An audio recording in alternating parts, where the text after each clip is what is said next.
Tiago, filho de José, irmão de Jesus. Ossário encontrado com um colecionador em Jerusalém pode ser a primeira prova da existência de Cristo. Isso foi divulgado pelo mundo todo. Entre nós, foi assim que trouxe o Diário de Pernambuco, de 27 de outubro de 2002, caderno B, página 10. O que deve ter havido de pessoas indignadas com esse negócio de prova da existência de Jesus nem se conta. Dá até para imaginar algumas exclamações. E eu preciso lá de prova nenhuma de que Jesus de fato existiu? A Bíblia é a minha prova. Isso pode servir de prova lá para os incrédulos. Para mim, que creio na palavra de Deus, essa urna não tem a menor importância. Pobres dos pobres, que precisam ainda de provas para acreditarem na existência de Jesus. Manifestações indignadas tentando provar atitude de fé entre muitos religiosos podiam ou podem ser imaginadas em larga escala, fazendo um verdadeiro coro. É assim no Ocidente, no chamado mundo cristão. Todo mundo crê de prego batido na existência de Jesus. E por acaso existe um nome mais vezes mencionado que o nome de Jesus? Hoje, mais do que sempre, Jesus é chamado para tudo. É o nome mais em consumo. Com a crise que assola a humanidade, afetando de preferência os países pobres e os emergentes, Jesus é convocado para a solução dos mais diferentes problemas. Desse modo, quem é que não crê na existência de Jesus? E quem é que precisa de provas de sua existência? Aqui, exatamente aqui, reside um dos dramas mais tremendos, povoando a alma de milhões. Até onde vai esse crer tão difundido, tão alardeado e tantas vezes confessado por tantos? Como creem os que dizem crer em Jesus? É justificada a indignação demonstrada em relação à suposta prova da existência do Senhor? Seria suficiente crer da forma como a maioria diz crer? Dificilmente, entre todas as pessoas que ouvirão este programa, poder-se-ia encontrar uma que confessasse não crer em Jesus. Temos que voltar à abordagem de sempre. A diferenciação entre o simples assentimento intelectual da existência do Senhor forçado. Esse assentimento intelectual, pela enxurrada de relatos históricos do nascimento, da vida e da morte do Senhor, e mais alguns procedimentos fanáticos criados por credos religiosos, e a verdadeira fé, a fé confiança, a fé requerida para que aconteça o novo nascimento, que é a transferência do ser humano do reino das trevas para o reino da luz. Admitir a existência do Senhor Jesus, como já foi dito, não requer qualquer esforço e não resulta em mudança nenhuma de vida e de comportamento. Manifestações de fanatismo com figuras representativas de Jesus penduradas em carros, em medalhinhas e em paredes não transformam também quem as tem, quem as demonstra, em pessoas que estejam agradando a Deus.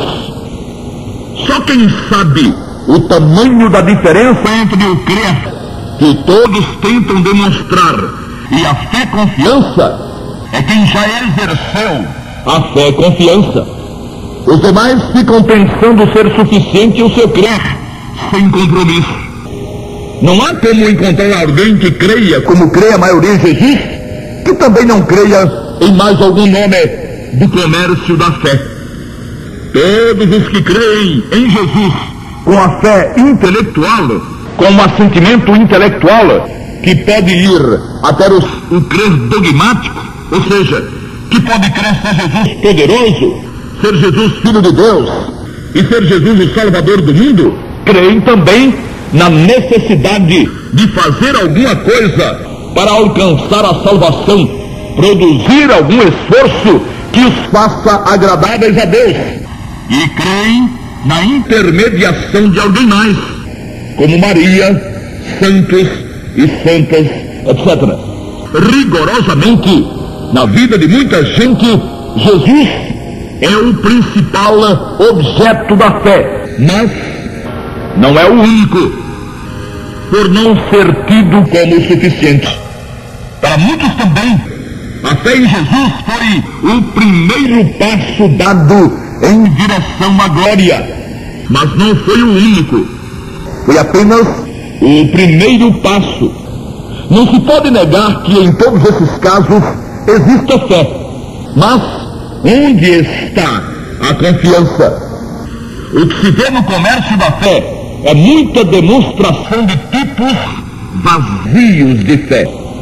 O que se vê são pessoas cheias de si mesmas, pessoas voltadas para seu próprio potencial, pessoas que vivem lutando diuturnamente contra a natureza carnal, tentando fazê-la amoldar-se à vontade de Deus, por relutarem confiar totalmente na eficácia do sangue de Jesus. Pessoas que, cedendo finalmente à inteligência e ao bom senso, e reconhecendo o Senhor Jesus como Salvador pessoal e todo suficiente pela invocação do seu nome, abismam-se com o fato de terem sido por tanto tempo tão intransigentes, tão insensíveis com a misericórdia e com a boa vontade do Altíssimo. Pessoas que quase não se reconhecem na pele de quem foram antes de serem remidas. Pessoas que tremem só com o pensamento de terem estado tanto tempo nas trevas, imaginando estarem na luz de Deus e em plena harmonia com sua vontade. Pessoas que sabem que os que continuam do lado de lá pensam como pensavam elas e pensam em desacordo com o pensar de Deus. Deus pensou para o ser humano pensamentos de paz. O Deus eterno, todo-poderoso, o Deus que é luz, que é paz, que é amor, só podia pensar para suas criaturas em termos de luz, de paz e de amor. Mas também um Deus, como o Deus eterno, não podia fazer o que alguns dizem que ele seria capaz de fazer: arrancar alguns para a luz, para a paz e para a glória, deixando todos os demais entregues à miséria. Aproveitar-se do fato de que ninguém merece nada, de que ninguém vale nada, tanto espiritual quanto moralmente, e já que é assim, escolher quem lhe desce na telha para a felicidade, e o resto já estaria perdido mesmo, continuaria perdido sem qualquer chance de nada. Deus pensou para os homens pensamentos de paz e lhes deu Jesus, mas não lhes deu Jesus como imposição, deu-lhes como opção. Todo homem que ouve o Evangelho da Graça, sendo convencido pelo Santo Espírito, tem, a partir daí, duas opções: ou continua confiando em si mesmo e usando as escoras religiosas que o apoiariam nessa caminhada sem futuro na relação com Deus, ou passa a confiar no sangue de Jesus, demonstrando-o pela invocação do nome do Senhor. Em cima do muro ninguém fica, ninguém consegue permanecer neutro depois de ter ouvido a mensagem do Evangelho da Graça. Até gostaria de ficar, mas não fica. Deus considera responsável cada um pela decisão que tomar, tendo ouvido falar da graça que existe na pessoa bendita do Salvador. Se optar por permanecer como estava, o ser humano responderá por sua opção. Não é assim, e não será assim com quem ainda não ouviu falar da graça, porquanto Deus não tem em conta os tempos da ignorância de alguém. Atos 17:30. Se alguém jamais ouviu falar do amor de Deus, demonstrado na vida e na morte do Senhor Jesus, esse alguém terá um tratamento especial e personalizado, para usar um termo moderno, diante da justiça eterna. Ou seria assim, ou a justiça divina não passaria de mera terminologia, coisa para encher pneu de trem. Quantos não ouviram sobre a graça não podem ser responsabilizados por não terem optado por ela. Remidos não serão, é verdade, mas a misericórdia do Altíssimo, em relação íntima com sua justiça, ajuizará tais pessoas, considerando o que elas possuíam e o que elas conheciam enquanto viveram a vida no corpo. Existe um Deus justo no universo. Essa verdade é tanto solução quanto problema. Solução para quem não teve opção, problema para quem optou errado.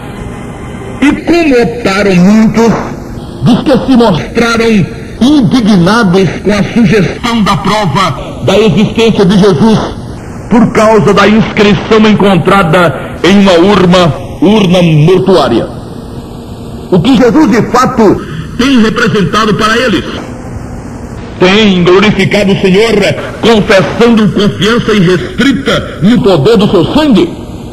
São capazes de dizer a plenos pulmões que Jesus os remiu pelo poder do seu sangue?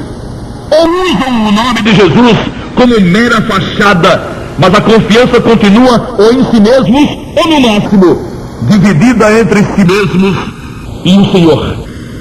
Vivem esses todos os dias, o dia todo, regozijados por terem sido remidos definitivamente pelo sangue? Ou vivem cada dia com a obrigação de matarem o leão do dia? Para eles, Jesus é o Salvador que os salvou, ou é o Salvador que os ajudará a chegarem à salvação? Falam na guarda de mandamentos, em obediência, em perseverança, como mecanismos que os salvará ou que os manterá salvos? Se assim for, mesmo que não o confessem abertamente, confessam implicitamente, sem palavras, não terem confiado no Senhor Jesus como Salvador da culpa do pecado. E se Jesus não tiver sido invocado para ser o Salvador da culpa do pecado, ele não será o Salvador da culpa do pecado. E o pecador, mesmo com o nome de Jesus nos lábios, continuará tendo sobre si a culpa do pecado. A fé intelectual, assim como a fé mística e a fé dogmática também, colocam Jesus como o Senhor sobre os problemas dessa vida. Só que nessas circunstâncias, quando ele é invocado como Salvador desses problemas. É invocado para a cura de enfermidades, para a solução de dificuldades várias, para crises financeiras, para ser acompanhante em viagens e quem sabe lá quantas vicissitudes ou eventualidades existem para as quais é ele invocado.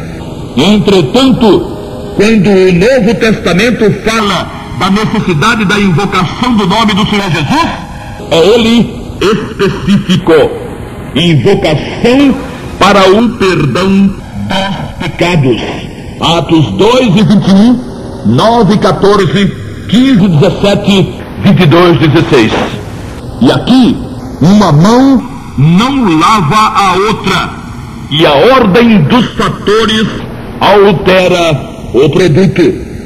Invocar a Jesus para qualquer outra coisa que não para o perdão dos pecados não chegará ao perdão dos pecados. Pode até produzir a cura, no caso de invocação para cura, em uma situação psicossomática, que é aquela em que pessoas são levadas a exercerem um pensamento positivo de que ficarão curadas, às vezes apenas tomando a água de um copo e crendo que aquilo as levará à cura.